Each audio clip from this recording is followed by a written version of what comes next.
Donc maintenant, en fait, on va passer à l'époque où Goldman est connu. On reviendra sur sa vie, enfin, sur son époque chronologique, on va dire plus tard. Donc là, il est connu. Et évidemment, les autres artistes s'arrachent ce talent pur. Alors, il a écrit pour plusieurs artistes, par exemple Ray Charles, Joe Cocker, Johnny Hallyday, pour qui il écrit des titres comme L'Envie, Je te promets, Laura, Patricia Cass, De Palmas, à qui il redonne l'inspiration en écrivant J'en rêve encore, Khaled, pour qui il signe Aïcha. Aïcha, elle est élue chanson de l'année aux Victoires de la musique en 1997. C'est la collaboration du juif et de l'arabe. Il y a aussi Patrick Fiori, pour qui on a pu entendre Jean-Jacques Goldman sur 4 mots sur un piano. Il a récemment écrit Cédie pour Calogero, sur son dernier album L'Embellie. Et évidemment, la collaboration des collaborations avec Céline Dion. Donc, il ici les 2 albums, dont 2, qui contiennent Pourquoi tu m'aimes encore. Alors, Pourquoi tu m'aimes encore, c'est pas n'importe quel tube. Il est resté numéro 1 de Top Single pendant 7 semaines. Elle était les chansons de l'année en 1996 au Victoire de la musique. Alors, au total, l'album restera 44 semaines à la tête des ventes, pendant une demi dans le top 50, et se vendra à plus de 4 412 100 exemplaires, devenant ainsi le record de l'album vendu en France. C'est également l'album francophone le plus vendu de tous les temps dans le monde, avec plus de 9 millions d'exemplaires vendus. Donc là, c'est quelques exemples au hasard, mais est-ce que par exemple quelqu'un a une idée pour combien d'artistes il a écrit ou composé? Non, personne ne sait. Vous avez une idée? 50 000.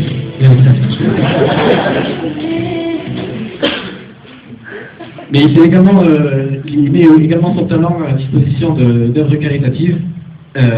Par exemple, en 1995, il fait un concert au New Morning pour Amnesty International, mais également un concert pour l'Éthiopie, où il fait la promotion du prochain single de son prochain album, avec une autre version de la chanson française.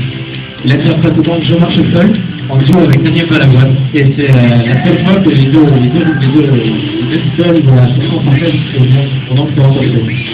Alors Je marche seul, bien qu'il soit une chanson importante, le texte est très important pour Jean-Jacques Goldman, parce qu'elle relève un aspect important de sa personnalité, la solitude.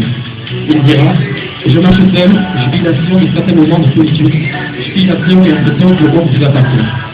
Alors, bien évidemment, Je marche seul, c'est pas le seul moment où Goldman parle de lui. Je vous ai choisi quelques extraits au hasard.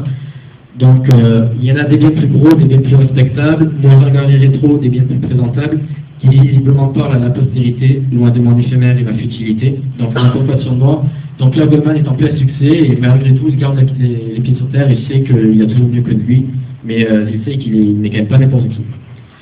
Je demande pourtant pas des millions, une femme, un boulot, une maison, pardonnez les rêves hystériques de mes délires schizo-maniaco-psychotiques. Alors là, en fait, il veut dire qu'on nous prend tellement la tête avec des désirs superflus qu'à vouloir rester quelqu'un de simple et se rattacher vraiment au minimum, on peut passer pour quelqu'un de malade. Un exemple, Goldman, malgré toute sa fortune, a gardé la même Clio pendant une dizaine d'années. Et tant qu'il la foule gronde, si je ne tourne pas dans la ronde, donc là, il prouve bien que c'est un chanteur qui veut rester lui-même malgré tout, et peu importe si les autres ne sont pas de son avis. Ou encore en amour, qui dit l'amour à son langage, et moi, les mots ne servent à rien. Donc il montre qu'il préfère largement agir que parler. Donc là, l'exemple est en amour, mais dans la vie, il le pense également. Revenons donc là où Goldman met son service, mais son talent en c'est évidemment là où la raison pour laquelle il est le plus connu sur les bancs de Corée. Donc en fait, en 1986, Coluche, quand il décide de fonder la République du Cœur, a besoin d'un livre pour présenter l'association. Il fait donc appel à Jean-Jacques Goldman, et donc il parle de son concept. Enthousiaste, les chanteurs le rappellent 15 minutes après, il avait fait la chanson, et donc c'est la chanson des restos, c'est l'une des restos du cœur, celui qui chante à chaque fin de la concert.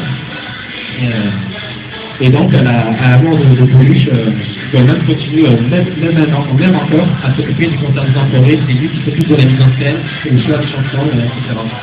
Mais malgré tout, votre modèle, c'est bien.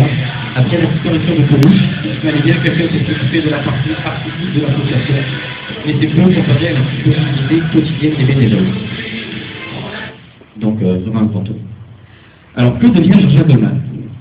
Alors, aujourd'hui, Jean-Jacques Goldman s'est remarié, suite à son divorce, et donc il a 3 nouveaux enfants en bas âge, donc qu'il élève du côté de Marseille. Il avait annoncé il y a quelque temps qu'il reviendrait en 2011, parce que 2011 c'est la date qui coïnciderait avec ses 60 ans, ses 30 ans de carrière, et l'âge à l'adolescence de ses parents, de ses enfants. Mais plus le temps avance, et Jean-Jacques Goldman ne s'est toujours pas remis au travail. On peut donc s'interroger sur est-ce qu'il va respecter cet engagement. Une deuxième rumeur, un peu plus folle, l'envoi politique. En effet, sur Facebook circule un groupe pour que Jean-Jacques Goldman se présente aux élections de 2012. Mais bon, en fait, il semblerait que ce soit plus un groupe fait pour rigoler par deux fans qu'autre chose. En tout cas, le groupe est sympa, je vous invite à le rejoindre. C'est pour que Jean-Jacques Goldman se présente aux élections de 2012. Et là